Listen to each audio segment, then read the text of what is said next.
Bernard est innocent. Mon beau-frère, il est innocent. Jamais été avec mon beau-frère. Inculper la robe, ça ne nous suffit pas. Nous, on veut savoir pourquoi. Ou pour qui il a fait ça. Bonjour, c'est Nicolas Poincaré. Bonjour, c'est Fabien Andriana-Rissoa. Ils sont des dizaines de milliers. Les détectives amateurs qui rêvent de résoudre un jour l'affaire criminelle du siècle, celle du petit Grégory, relancée cette semaine par une nouvelle campagne de test ADN. On vous explique.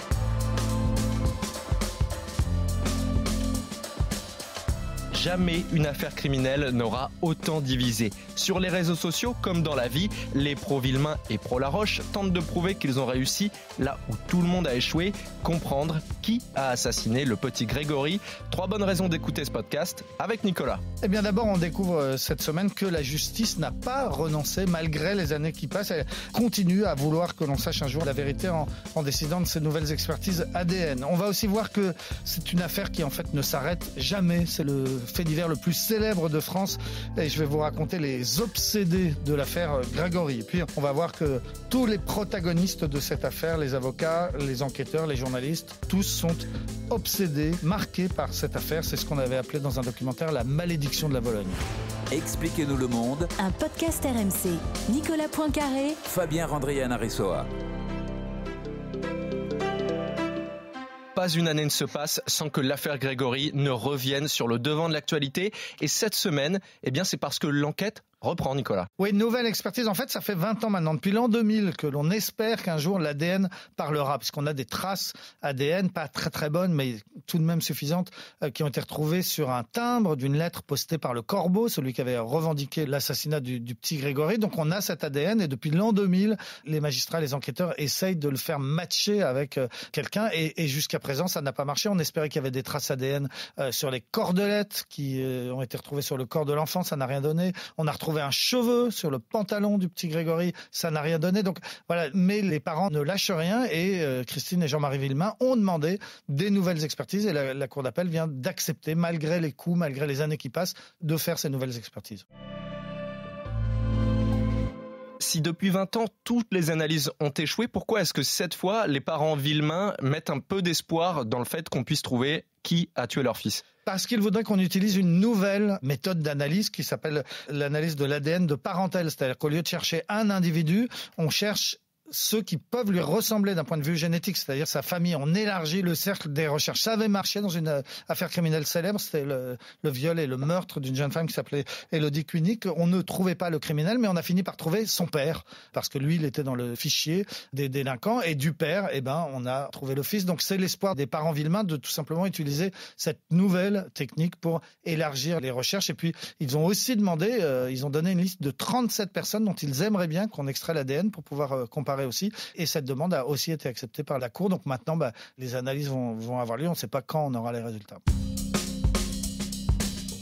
Il y a quelques mois déjà, une autre expertise avait redonné un peu d'espoir aux parents Villemain. Une nouvelle technique qui permet d'analyser le style des lettres qui ont été envoyées aux parents Villemain et de trouver qui les a écrites. Oui, c'est encore une fois une nouvelle technique criminelle, ça s'appelle l'analyse stylométrique. C'est tout simplement l'analyse de la syntaxe, des tournures de phrases, du vocabulaire employé. Ça a donné des résultats dans un certain nombre d'affaires et donc il a été décidé de comparer les lettres du Corbeau parce que ce Corbeau qui a revendiqué le meurtre avait écrit un certain nombre de lettres. On a donc des textes avec d'autres textes d'éventuels suspects. Donc ces analyses ont été lancées. On n'a pas de résultats pour l'instant. Ça montre surtout une chose, c'est que la justice n'a pas renoncé à résoudre ce mystère. Les magistrats de la Cour d'appel de Dijon acceptent tout ce qui peut encore être fait aujourd'hui pour espérer pouvoir un jour répondre à la question qui a tué le petit Grégory.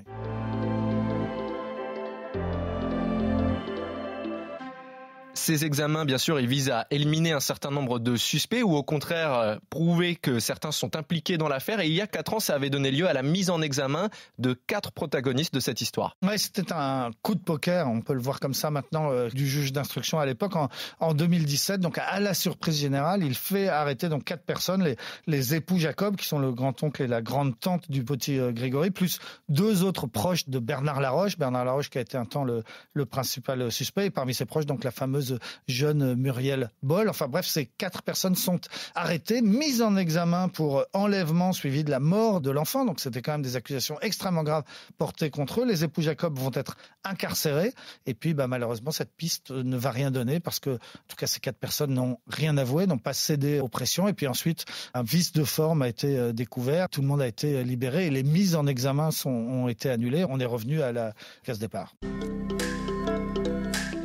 Tu parlais tout à l'heure de la malédiction de la Vologne parce que finalement, tous ceux qui enquêtent pour trouver qui a tué le petit Grégory finissent complètement obsédés par cette affaire. Oui, on le voit à travers les livres, par exemple, qui ont été faits, les enquêteurs, les gendarmes comme les policiers, l'avocat de Bernard Laroche qui a fait un livre, très récemment encore, l'avocat de Jean-Marie Villemain, maître Moser, qui donc 36 ans après revient pour donner sa vérité, pour raconter tout ce qu'il a vécu auprès de ses parents, donc qui ont non seulement perdu leur enfant, mais connu la prison et été accusés pour la mère d'avoir tué son enfant. Enfin, tous ces gens-là, en fait, ce qui est frappant, c'est de voir que quand ils écrivent encore 36 ans après, ils sont encore obsédés par l'affaire. Personne ne s'est remis de ce mystère non résolu. Et puis, sans parler des journalistes, il y en a une qui a été plus marquée que toutes les autres. Elle s'appelle Laurence Lacour. Elle était correspondante d'Europe 1 à l'époque. Elle a été très, très marquée par cette affaire. Elle a écrit le livre référence qui s'appelle Le bûcher des innocents, où elle raconte la folie médiatique et juridique, l'hystérie qui avait saisi tout le monde. Et elle n'hésite pas d'ailleurs à se dénoncer elle-même, à raconter comment elle aussi a participé à ce vent de folie. Donc c'est un livre qui résume un petit peu tout ça. Et puis elle a écrit un autre livre qui est moins connu, qui s'appelle Gendis Genda,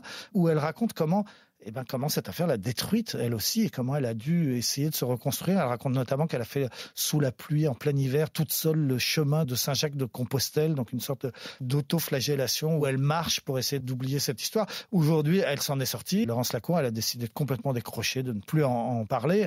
Elle s'est désintoxiquée, mais il reste quand même pas mal de drogués de l'affaire Grégory.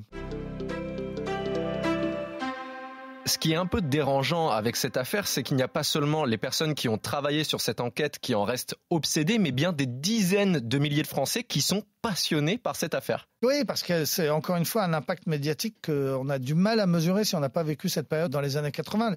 Les plus jeunes générations, sûrement, toi, tu connais l'affaire Dupont de Ligonnès qui passionne beaucoup de monde. Elle a beaucoup, beaucoup moins fait de bruit, l'affaire Dupont de Ligonnès, que l'affaire Grégory à l'époque. C'était la une de Paris Match semaine après semaine pendant des années. C'était l'ouverture des journaux télévisés tous les soirs pendant des années. Bon, et effectivement, il reste comme ça des passionnés qui se retrouvent notamment sur Facebook. Il y a environ 20 000 personnes qui font partie de groupes Facebook consacrés à l'affaire Grégory. Il y a des espèces de Sherlock Holmes amateurs qui se rendent sur place, qui vont pour la 1000e fois rechronométrer le temps qu'il faut en voiture pour aller de la maison des Villemain jusqu'à la poste où a été envoyée la lettre de revendication de l'assassinat. Donc voilà, tous ces gens-là, ils vont sur place encore régulièrement. C'est le magazine M du Monde qui avait très bien raconté ça il y a quelque temps. Et puis ces détectives amateurs, ils essaient d'interpeller les voisins, de leur demander ce qu'ils pensent, comme si la vérité était encore quelque part dans une ferme de la Vologne. Les voisins qui n'en peuvent plus, de tout cette espèce de tourisme malsain autour de l'affaire Grégory. Et puis ce que racontait M le magazine, c'est que il y a aussi des groupes Facebook qui sont animés par des protagonistes de l'affaire. Par exemple, un groupe pro Laroche et donc anti-Villemain qui a été créé par le commissaire de police de l'époque, le commissaire Corazzi, Jacques Corazzi, qui est celui qui avait fait basculer l'enquête et qui avait convaincu le juge Lambert que le coupable n'était pas Bernard Laroche, mais c'était Christine Villemain, ce qui ensuite était complètement démenti par la suite de l'enquête. Mais donc le commissaire Corazzi, naturellement, il a pris sa retraite, il doit avoir un âge très respectable, et derrière son écran, il continue à s'acharner contre Christine Villemain. Et puis alors, il y avait dans cette affaire un couple de journalistes qui étaient Jean-Michel et Marie-France Bézina, qui à eux deux avaient un nombre d'employeurs considérable. Ils travaillaient pour RTL, pour Le Figaro, pour la Société de Presse, pour la presse régionale, etc. Et eux aussi étaient persuadés de la culpabilité de la mère. Ils travaillaient en cheville avec le commissaire Corazzi et avec l'avocat de Bernard Laroche. Et aujourd'hui, 36 ans après, Jean-Michel Bézina est mort, mais sa femme, Marie-France, est encore là et elle continue à être active sur les réseaux sociaux et encore une fois, s'acharner sur la mère de Grégory. C'est une histoire qui a rendu fou un certain nombre de gens.